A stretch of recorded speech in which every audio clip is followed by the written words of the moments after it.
Hi, everyone. Welcome to True Disabled Story. My name is Nico, and I use he, him pronouns. I'm a white man with parted blonde hair, large blue and brown spectacles, and a simple white short sleeve shirt, a button up. I'm seated in front of a blurred out background. Like about 25% of the US population and a full 17% of Philadelphians, I'm disabled.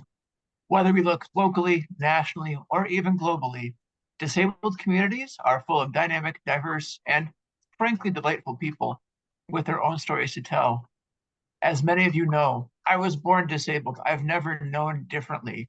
So when I run into other disabled people in my professional, civic, or personal life, I'm always a little interested to hear their stories and know their perspectives, which brings me to today's guest. I can't wait to hear what Roxy has to share with us. So we'll say hi to them right now. Hi, Roxy. How are you doing? Hello, I'm Roxy Rocker and I'm great and I'm so grateful you have me. Of I'm course. a white Caucasian female. I'm normally do wear glasses. I'm not wearing them right now. I have on purple lipstick. I'm wearing a mauve dress with ruffles on my sleeves. And I was born with disability and now I have multiple disabilities, but I was born with a couple of different disabilities as a child. Thank you so much. Let's get right into it then. What was your path to diagnosis like? Was this a surprise on one hand, or maybe was it something you and your support systems were pursuing, or something in the middle? Paint that picture for us. So I don't think my parents understood what was happening to me when I was born because I kept falling down a lot as an infant and a toddler. Sure. And they didn't know that I had a leg discrepancy until I was um, around 3.5, 4 years old. So I think a chiropractor actually diagnosed it, and then they found out that I also had slight scoliosis and a hip um, pelvic tilt as a child. And then in school, they found out that I had some cognitive learning disabilities, and they always called it undefined or unspecified LD. And later, the neurodivergent words were dyscalculia, and dyslexia. Sure. um, but a lot of executive functioning issues. So I think I don't know if it was surprised. It was kind of like these labels were put upon me in my life, like were just there as I was a child, and I just kind of kept on having more labels, and I had to wear a heel lift about that thick on my shoes. That's Um, significant. yeah, and so in Jersey, when I was a child, I remember the education system and the teachers and the principals would always be very encouraging to support the kids with disabilities. And then when I moved to Arizona at around 8 or 9, and was labeled even more, the principals and the teachers were there, but there was a lot of mocking from educators who didn't understand, and a lot of mocking from the students, where they actually bullied me, beat me up, and threw rocks at me. Kids. Okay. Yeah. Yeah, they literally had cruelty and anger against me for my differences, and it was very hard to accept. Yeah. Um, yeah. I'm so sorry that you didn't get the protection that you deserved as a kid. I did Okay. later, but Sure. as I was growing up and when those teachers weren't around, I definitely got harmed. Yeah. So it wasn't fun as a child to be diagnosed because I also had intelligence and I was in the regular classroom, but then I had to be pulled out. So they knew that I was different, but then they were like, well, if she's always being pulled out, why doesn't she just stay there and not be with us? Because she may not be like us. So, yeah, it was always a lot of prejudice that I had to go to a different system. This was in the 70s and the 80s, late 70s, early 80s. So things were different back then. It sounds like it. Yeah, Absolutely. things were very different.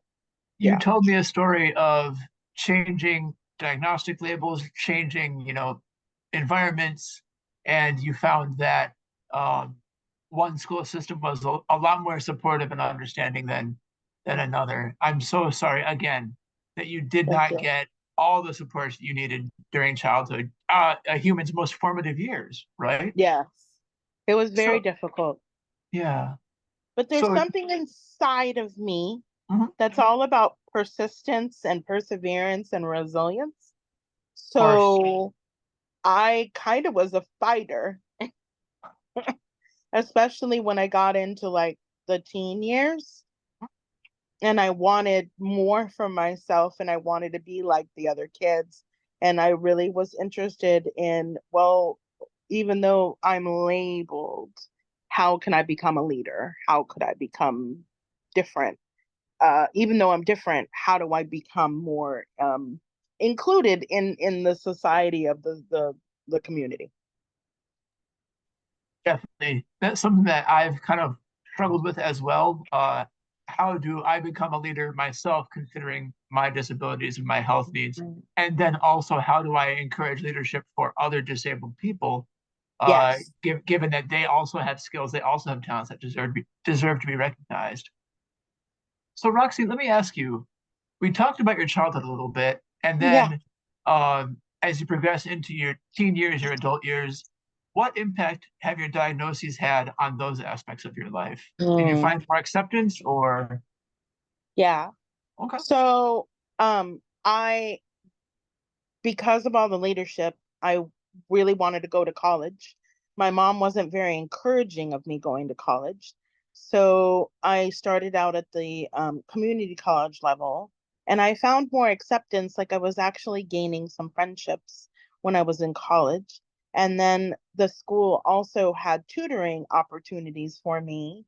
And I was able to get the help that I needed at the school level.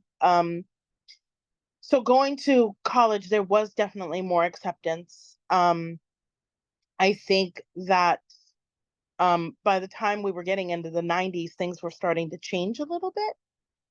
And I think that there was a little bit more of, and there was an older person in my disability agent. I don't remember the name of it. I gathered a brain injury about 2 years ago, which doesn't help all the LD stuff. There was a lady at the disability center at my community college who had a lot of experience. She became really a wonderful role model for me. And she was doing disability work for a long, long time. I wanted to become a special ed teacher. And she was really supportive of that and encouraging. And when I was done at the community college, because that took me about 3 or 4 years, I then went to Northern Arizona University and I was placed in a program that wasn't just disability specific, but it was for first time college, people for first time college. And nobody in my family ever went to school.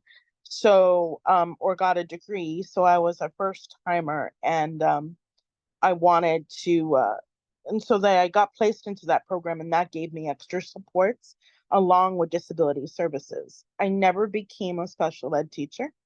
I did become a disability educator, but I never became a special ed teacher because I could not pass math. And so I wound up having to get a math waiver, which was very delightful. And a long time I really felt regret that I couldn't pass math. But now I'm almost 50 years old, which is hard to believe.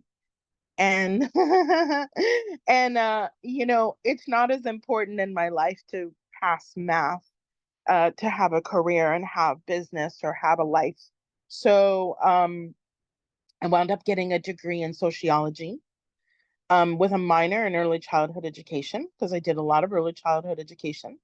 And I found that early childhood education was not for me, but human services was.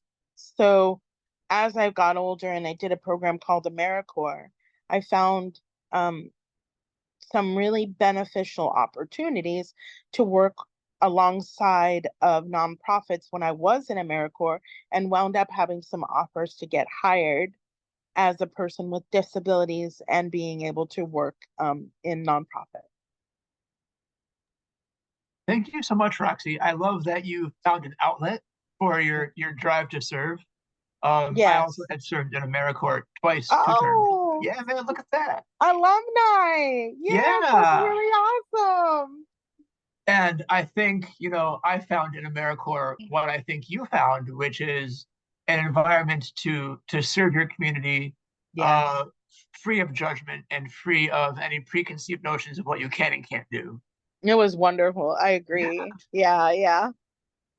Service is a great equalizer. It really is. And I used to go out and talk with Points of Light and the corporation when the corporation was in existence through the National Service Inclusion Project. And I used to be a speaker and talk about how AmeriCorps and National Service is a pathway to employment for people with disabilities. And I Yeah. started doing that in the early 2000s. When did you serve? So I served in San Francisco, California in 2014, 10 years ago, yikes. And then I That's followed up, wonderful. yeah. Then I And followed we up with did. the full year in Texas. Oh, that's fantastic. I did mine in Arizona and I Okay, did a mental health program. And then I started doing public speaking and talks around national service. that's Um, remarkable. we did a lot of advocacy work on, how the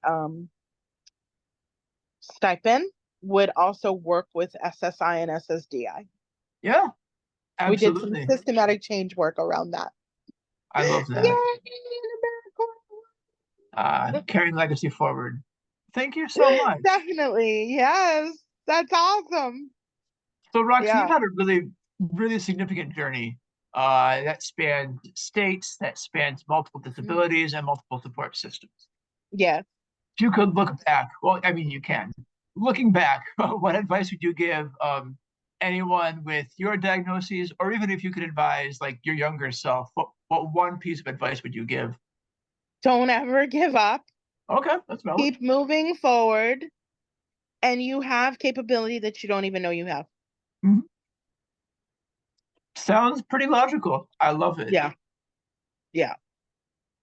All right, Roxy, as our time together today draws to a close, I leave my fourth and final question kind of open to give space where that you and I, right, as disabled people, are not always used to having, and that is space to brag about ourselves, promote Mm, anything we have coming up, or any like sure. recent wins we want to celebrate.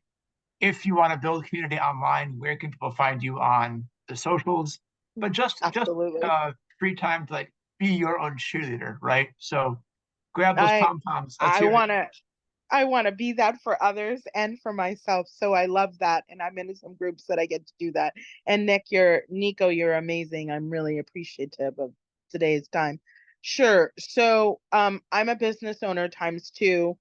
If you're in Massachusetts, you can come and find me at Embracing Wellness. I own a little massage therapeutic company. But is the big win is that I am launched a magazine platform for us, for people with disabilities. I want us to be able to, toot our own horn. I want us to be able to elevate, and I want society to see disability in a different societal norm. So the magazine has a lot of stories around inclusion and a lot of stories around knowing how we can represent ourselves as people with disabilities. So I am wanting people to find me at w.inspiringdisability.com, Inspiring Disability Network, and Inspiring Disability on Instagram and on Facebook. So just look up Inspiring Disability. The reason why it's called Inspiring Disability is I am in a non-disability organization called Boston Businesswoman. They call me Inspiring because I share my story and I share my platform all the time. So this is around not inspiration porn, but this is around celebrating the inspiration that we can bring to others and how we can uplift each other. All right, that sounds fantastic. All right. Celebrating the big wins with Roxy Rocker. Wherever you go, my friend, whatever you do, I'm rooting for you. And I can't wait to see what you do next. Hey, thank you so much. All right.